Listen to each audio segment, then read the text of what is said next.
Jadi lebih ke kalau misalnya emang ngalamin hal-hal yang berat atau mungkin lagi ngerasa di titik yang rendah banget tuh, jadi kayak orang tua tuh tempat pulang yang paling tepat.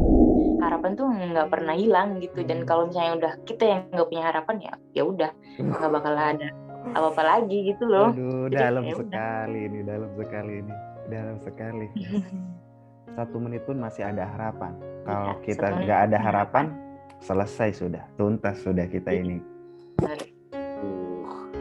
Perjalanan yang menarik, penuh tantangan, penuh pengorbanan, 2017 sampai 2020 sampai 2021. Dan akhirnya sekarang jadi dosen di IAIM Sinjai di prodi. Di sana pakai prodi apa jurusan? Kamu masuknya gimana caranya ke IAIM Sinjai ini? Masuk prosesnya itu? Sempat kemarin itu dapat tawaran sih dari temen gitu, kayak mau nggak ngajar di sini gitu. Kataku ya kenapa enggak gitu kan, langsung aja nih, nggak perlu mikir banyak tuh, kayak ya kenapa enggak gitu. Aku tuh dapat tawaran itu di tahun 2020. Aku ditelepon, katanya kamu mau nggak ngajar di sini, PPI gitu. Kataku ya, aku langsung bilang aja ya mau lah, siapa sih yang nggak mau dapet tawaran kayak gitu ya kan, apalagi di kondisi banyak kali orang yang mau diajak jadi dosen gitu. Langsung kamu terima itu tawaran itu berarti ya?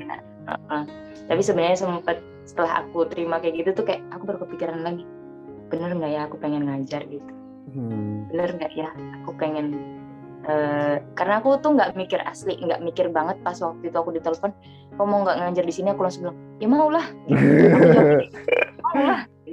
Terus setelah itu beberapa hari setelah itu aku baru mikir lagi, masa sih aku mau, aku langsung jawab kayak gitu loh, beneran nggak aku mau gitu. Karena kan kita nggak bisa ngerjain sesuatu yang sebenarnya dari kita sendiri nggak mau gitu, nggak ada keinginan dari dalam gitu. Jangan sampai karena cuman pengen cuannya aja gitu. Terus akhirnya aku mikir-mikir, karena kan aku dulu sempat kepikiran kayak aku pengen lanjut, aku pengen masuk ke dunia BNN, aku pengen masuk ke BKKBN, karena di situ tuh kayak turun ke lapangan anak-anak remaja dan aku suka banget gitu. Itu yang bikin aku tertarik dulu pas di BK, kayak aku suka berbagi anak-anak remaja gitu, aku suka berbagi dengan anak-anak remaja, aku main dengan anak remaja gitu, kayak ngadain kegiatan-kegiatan apa gitu sama anak remaja tuh aku suka banget gitu. Jadi aku pengen kayak lebih dominan ke sana sebenarnya, tujuan awal aku tuh di sana gitu loh. Jadi kayak pas masuk akhirnya aku mikir lama sampai ada pendaftaran CPNS dulu tuh. Aku daftar nggak ya gitu, ada BKKBN nih buka gitu. Tapi aku milih di dosen. Terus aku nanya ke beberapa orang gitu. Aku nanya ke beberapa orang, kira-kira gimana ya? Itu teman-teman kelas juga yang di pasca dulu.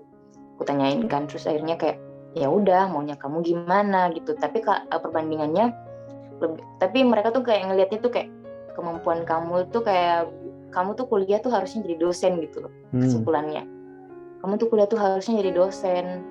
Masa kamu masuk ke BKKBN yang mungkin pakai ijazah S1 juga bisa kali gitu kan istilahnya, kayak oh iya. Terus akhirnya aku mikir-mikir lagi, mikir kayak aku tuh dulu masuk kuliah sini, asli jujur aku ngerasa banget kayak aku orang yang paling bodoh di sini. Karena orang-orang yang kuliah di situ kan orang-orang yang dari luar, yang notabene-nya kayak wah kayaknya S1-nya kuat deh, kayaknya mereka pinter-pinter deh, kayaknya tuh potensinya tuh kelihatan banget dominan gitu loh. Dan aku kayak ciut banget, mana aku yang bisa dibilang kakak kelas gitu kan di S1. Bodoh, gila, malu banget.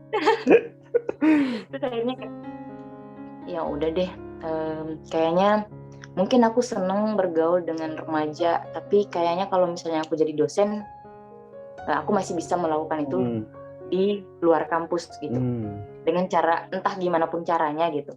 Tapi kalau misalnya aku di BKKBN, aku belum tentu bisa ngajar gitu. Nah aku pengen ngajarnya tuh tertariknya karena kayak ya itu tadi, aku nggak mau jadi orang paling bodoh di kelas. Kayak gitu tuh, kayak aku lulusan dari Makassar yang boleh dibilang aku pas nyampe sana masih minim, nggak tahu ya sekarang. Kayak aku masih minim banget pengetahuan tentang artikel, pengetahuan tentang banyak lah, kayak kita tuh dapatnya masih dasar banget waktu itu karena kan udah lama juga ya, tahun 2012 sih waktu itu sih. Jadi kayak aku pengen ngajar lebih ke bukan karena biasa kan dosen gitu kan, biasanya kan omongannya kayak gitu ya, dan aku tuh sebenarnya pertimbangannya tuh aku harus ya lagi-lagi balik ke pengorbanan ya, aku harus ngorbanin apa yang sebenarnya jadi keinginan aku. Jadi kayak aku tuh sebenarnya pengen banget terjun ke lapangan, tapi aku harus masuk ke dunia akademik yang harus terus belajar gitu. Akhirnya aku kayak ya udah deh, aku masuk ngajar dengan tujuan aku nggak mau mahasiswa yang di sini tuh kayak ngalamin apa yang aku alamin dulu. Gitu loh. Mereka harus bisa. Mereka harus bisa gitu loh. Jangan sampai kayak kita yang dari Makassar juga bisa kok. Kayak orang-orang yang dari luar gitu. Jadi kayak bukan berarti aku maksain mereka, tapi ya aku harus berusaha sebisa mungkin bagaimana caranya biar bisa tuh mereka tuh bisa gitu loh, bersaing dengan orang-orang luar gitu. Itu sih yang menjadi. Keren sekali. Jadi apa ya? Ini yang menarik tadi kamu Hajra bilang pengennya di BKKBN terus di BNN karena ini saya menangkap betapa kesan kamu terhadap PIKM itu sangat kuat ya. Iya benar. Itu sangat kuat. Saya jadi penasaran gimana dulu itu program-programnya gitu sampai memberikan kesan yang begitu mendalam ke kamu sampai saat ini. Dan kemudian menariknya juga ketika sudah jadi dosen kamu berusaha keras untuk apa yang kamu alamin itu tidak terjadi pada teman-teman mahasiswa, pada orang lain. Ini menarik. Apa kesan kamu dulu pertama kali ngajar masuk kelas? Dulu daring atau sudah luring? Masih luring? Offline sih. Oh, offline ya? Offline. Gimana kesan pertama kali ini? Kesan pertamanya tuh ya aku takut sih sebenarnya. Jelas lah aku takut salah, aku takut pokoknya ya tahu lah ya image seorang dosen yang katanya serba tahu gitu ya. Padahal mah enggak gitu. Belajar juga, cuman kayak yang pas waktu itu kan aku masih di Jogja sebenarnya. Terus saya di telepon harus balik. Padahal ya sebenarnya bisa masih online aja gitu. Online aja dulu. Aku masih pengen di Jogja. Tapi karena emang harus pulang ya udah aku pulang. Terus akhirnya cuman 2 hari di rumah terus langsung ke sini pas langsung masuk ngajar pertama kali gemeteran asli. Gemeteran soalnya kan aku tipe orang yang bukan yang suka ngomong di depan orang gitu loh. Aku lebih suka yang berbaur aja. Kayak kita sama-sama jalan ngerjain apa yang bisa kita kerjain gitu, kayak sharing, nggak yang dominan aku yang ngomong atau mungkin aku yang ngebimbing kayak gitu. Aku bukan tipe itu sebenarnya, dan aku emang punya pengalaman yang ngomong di depan itu kurang. Aku selalu menghindar sebenarnya kalau diajak untuk ngomong di depan orang. Misalnya teman-teman kan ada tuh yang anak Nusantara itu kan yang dari Lukman. Kan ada banyak kegiatan-kegiatan teman-teman tuh sebenarnya, tapi aku tuh selalu minder kayak nanti deh gitu, karena kayak aku tuh nggak siap, aku tuh nggak sanggup gitu loh ngomong depan orang gitu. Kayak aku tuh takut, banyak takutnya, dan aku juga minder. Sampai sekarang tuh sebenarnya aku masih minder. Kayak kalau misalnya dibandingkan teman-teman yang lain, meskipun mereka lebih muda dari aku misalnya, ya tetap aja ilmu mereka lebih banyak dan ilmu mereka lebih bagus daripada aku. Jadi kalian aja deh gitu. Aku tuh kayak gitu. Jadi kalau misalnya selalu diiniin sama Lukman tuh kayak ditelepon kan, Mbak Ajra gimana? Ini ya, bawain materi ya gitu ya. Nanti deh gitu. Pernah juga diajakin sama Syifa kayak, Kak jadi materi ini ya gitu. Enggak deh, nanti aja gitu. Kayak aku tuh takut gitu loh. Jadi kayak ini pertama kali aku nerima tawaran asli. Pertama kali, gila. Langsung jadi dosen. Iya, pas jadi dosen aja tuh karena kayak emang ya gitulah ya. Karena juga pembahasannya bukan tentang materi-materi, jadi ya udah. Apa hal-hal menarik yang selama ini kamu jadi dosen yang kamu alami, Hajra? Hal menariknya tuh ya bisa bergaul sama mahasiswa gitu kan, Oh. masih berjiwa muda gitu kan. Jadi kayak gabung sama mahasiswa merasa jadi aku masih muda. Hal menarik itu. Terus kalau misalnya ada kegiatan-kegiatan bisa ikut lebih banyak, dan karena kan emang dulu aku tuh di kampus pas di pasca ya, aku orang yang jarang banget ikut seminar, jarang banget ikut kegiatan-kegiatan, jarang banget. Dan pas di sini tuh kayak aku akhirnya gitu kayak apa ya, keluar kandang gitu. Akhirnya aku bisa ngalamin ini gitu meskipun telat gitu kan. Sebenarnya jadi kayak kalau misalnya temen ada yang punya kegiatan, misalnya ada konseling atau apa gitu, aku pasti ngikut. Jadi kayak aku ikut dong gitu, aku pengen lihat gitu. Atau mungkin ada pelatihan public speaking dan pematerinya tuh teman sendiri, kayak aku ikut dong gitu, aku pengen gitu. Jadi kayak ikut-ikut sana sini gitu, kayak itu tuh kayak seru banget, udah gratis lagi kan. Kesempatan masih ya jiwa gratisnya. Emang nggak ngerasa seru aja sih, bisa ngumpul sama mahasiswa, bisa ngerasa kayak kalau ngumpul sama mahasiswa tuh lebih kayak oh iya bener, kayak jadi jiwanya tuh masih lebih muda aja, meskipun sebenarnya udah tua sih sebenarnya. Jadi yang bisa ikut kegiatan-kegiatan yang mungkin lebih positif juga, dan bisa lebih melatih bagaimana kita tuh kayak harus lebih bisa fleksibel gitu loh dengan orang-orang yang baru. Karena aku kan orangnya tipe orang yang susah buat bisa ngomong ceplas-ceplas ke orang sebenarnya. Di sini cerewet ya. Jadi emang aku tuh orangnya susah buat ngebuka pembicaraan ke orang gitu. Kalau misalnya orang itu nggak pinter buat ngebuka pembicaraan, ya udah kita bakal diem sampai berjam-jam pun aku buat gitu. Orangnya tuh kayak gitu tuh. Terus bisa menambah wawasan juga secara nggak langsung ya. Karena ya balik lagi, kalau misalnya sepinter-pinter apapun orang ya, kalau misalnya nggak pernah asah lagi atau nggak pernah belajar, ya tetap aja segitu-gitu aja kan. Tapi kalau misalnya kita di sini kan ngajar, akhirnya jadi harus belajar terus gitu. Mau masuk kelas ya pasti belajar lagi dong. Kayak besok ada kelas nih, harus belajar ekstra. Karena jangan sampai ada pertanyaan-pertanyaan, bukan takut mahasiswanya lebih pinter, cuman kayak jangan menghindari aja hal-hal yang jangan sampai mahasiswanya punya kebingungan dan aku nggak tahu. Itu loh. Sama-sama bingung jadinya. Sama-sama bingung, jadi aku harus belajar lebih ekstra gitu. Dan ya udah, akhirnya alhamdulillah sejauh ini masih aman sih, semoga ya. Kayak gitu sih hal-hal yang menarik itu, jadi kayak lebih bisa banyak kegiatan yang positif aja. Kalau saya nangkep nih sebenarnya Hajra, di dunia yang baru ini saya justru juga melihat bahwa kamu itu adalah pribadi yang pembelajar gitu, pembelajar memanfaatkan apapun hal-hal positif yang bisa diikutin, diambil pelajaran kamu ikutin, dan beberapa kali kamu mempersiapkan dengan matang gitu apa yang akan diajarkan, jangan sampai mahasiswanya bingung, dosennya juga bingung, sehingga kamu perlu belajar ekstra tadi. Iya, harus belajar. Benar, takut sih. Malu. Jangan sampai mempermalukan diri sendiri. Bener, malu dong. Nanti aku perang tanpa senjata, mati aku.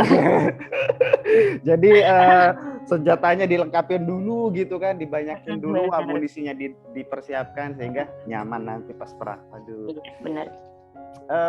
Hajra, kan kalau saya nangkep sih, Kak, saya S1 kan UIN Sunan Ampel, terus S2-nya baru di UIN Sunan Kalijaga. Nah, saya perhatikan tuh dosen-dosen di UIN Sunan Kalijaga itu menurut saya ada karakter yang menariknya, yang itu yang saya suka gitu, dan sesekali saya praktekkan ke mahasiswa-mahasiswa saya. Nah, kalau kamu sendiri nih melihat dosen-dosen di UIN Sunan Kalijaga, apa sih karakter menariknya dan yang kamu jadikan pelajaran dan kamu terapkan, itu apa, Hajra?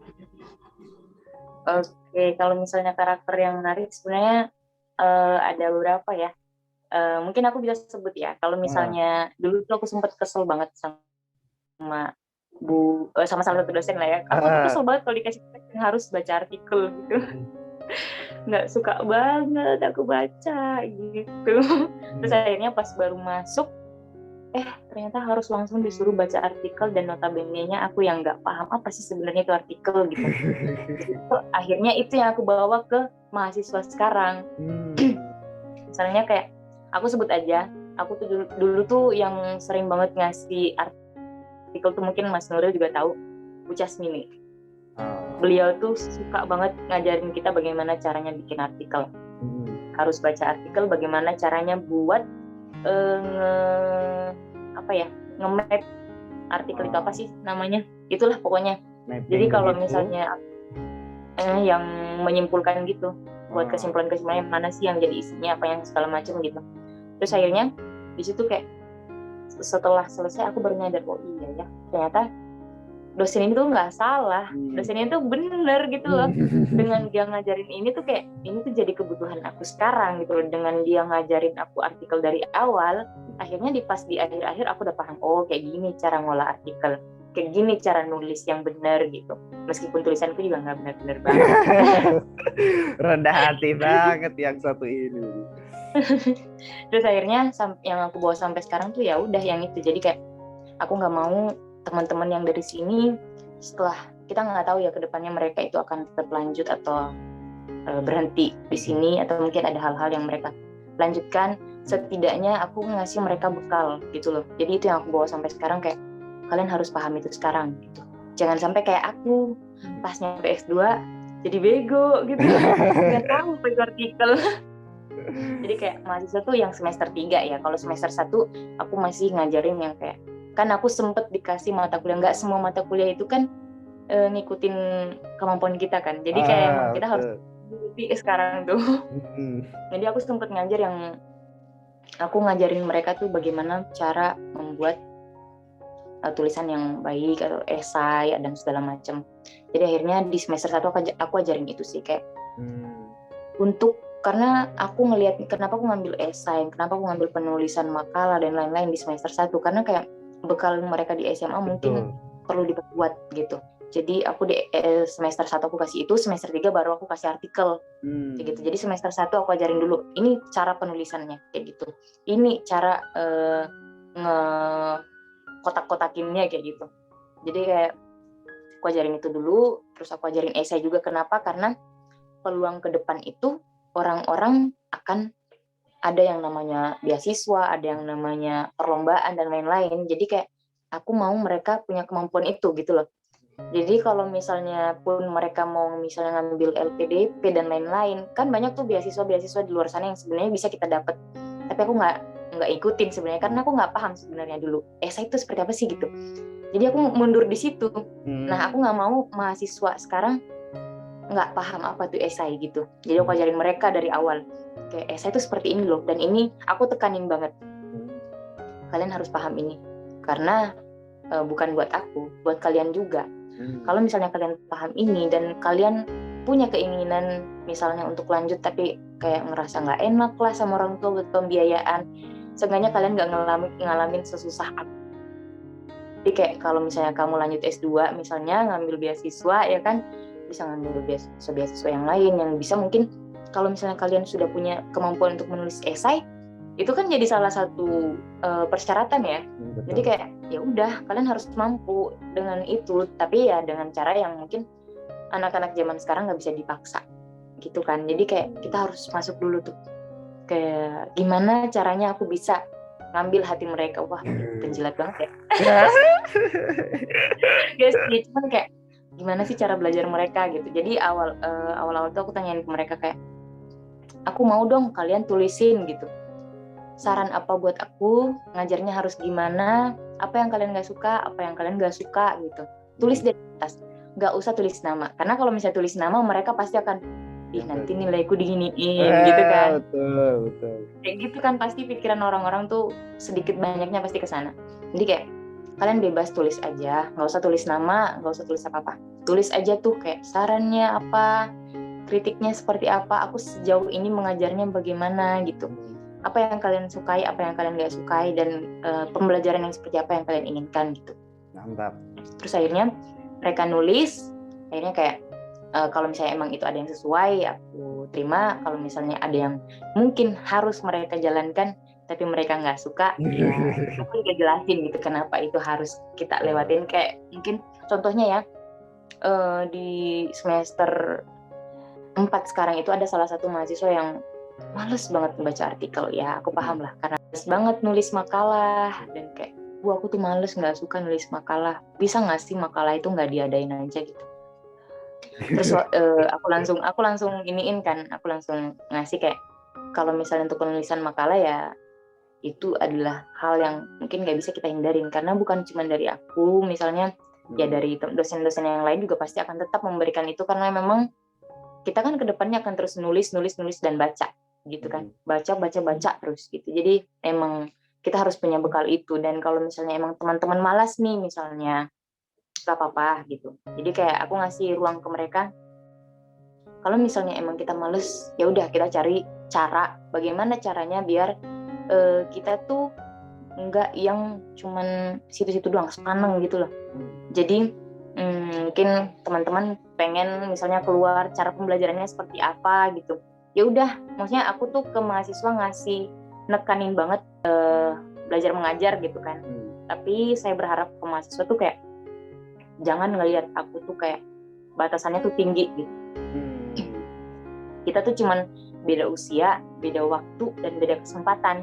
Jadi kalau misalnya sekarang kita ketemu, ya udah, ya kita anggap aja kita sharing gitu. Aku berbagi ilmu yang aku punya, teman-teman juga berbagi ilmu ke saya. Kalau misalnya aku salah, teman-teman boleh negur saya, dan kalau misalnya teman-teman ada yang kurang tepat, mungkin kita perbaiki sama-sama gitu. Jadi teman-teman santai, pokoknya santai, tapi jangan sampai santai itu bikin kalian lebih ke yang bodo amat gitu. Tapi kita harus tetap positif ke depannya gitu. Jadi kayak biar mereka tuh nggak yang dosen mahasiswa gitu. Kan biasanya tegang ya. Jadi ya udah, kalau misalnya di kelas tuh sebenarnya aku bocorin ya. Sebenarnya aku ngebebasin banget. Misalnya nih ya, kalau belajar mengajar aku ngasih kebebasan, misalnya jam pagi. Kalau misalnya jam pagi mereka boleh deh, kalau kan biasanya ada masuk yang jam 7.30 misalnya. Ya aku ngambil ke diri aku sendiri, 7.30 tuh udah sempat apa aja sih? Sempat nggak sih mereka sarapan gitu? Jadi kayak ya udah, kalau misalnya ada teman-teman yang mungkin terbiasa dengan sarapan, boleh bawa. Misalnya ada yang roti atau mungkin minuman-minuman apa gitu, boleh dibawa. Nanti boleh dimakan di dalam kelas, tapi ya tetap balik lagi, kita harus tetap belajar gitu loh. Jadi makan itu nggak mengganggu proses belajar kita, tapi lapar juga nggak mengganggu konsentrasi kita gitu loh. Jadi kayak apalagi teman-teman yang terbiasa dengan sarapan pasti akan kesusahan, karena kayak ya kita nggak bisa mengontrol perut gitu kan. Jadi ya udah, saya kasih kebebasan seperti itu, tapi bukan berarti semuanya boleh bebas bermain gitu. Jadi kayak kita tempatkan porsinya masing-masing gitu. Dan kalau misalnya jam siang, jamnya jam-jam ngantuk, panas ya kan di ruangan, jadi kayak kadang mungkin boleh deh bawa minuman dingin, atau mungkin pokoknya aku kasih mereka kebebasan yang mungkin membuat mereka tuh senyaman mungkin. Tapi kita nggak meninggalkan tugas kita gitu, belajar dan tetap belajar gitu, tapi dengan caranya sendiri, ada porsinya masing-masing gitu. Ini yang memperkaya, yang membedakan mana dosen yang memiliki pengalaman tidak hanya di dunia akademik, tetapi di dunia pekerjaan, sehingga kayaknya lebih fleksibel, lebih bisa mengukur nih mahasiswa butuhnya apa dan seterusnya. Ini keren sekali sih, keren. Terima kasih Hajrah, ini juga jadi masukan ke saya ini sebenarnya. Wah, semoga bermanfaat. Widih, sombong banget ya. Menurut aku ngajar sama ngedidik itu beda. Kalau misalnya kita cuma ngajar, ya udah kita ngasih mata kuliah sesuai dengan mata kuliah, sesuai dengan RPS, udah selesai. Kalau kita ngedidik, kita juga harus gimana caranya biar mahasiswa kita ke depannya juga punya kualitas. batas dan enggak yang lost control gitu, baik dari segi perilaku atau mungkin juga kebiasaan-kebiasaan.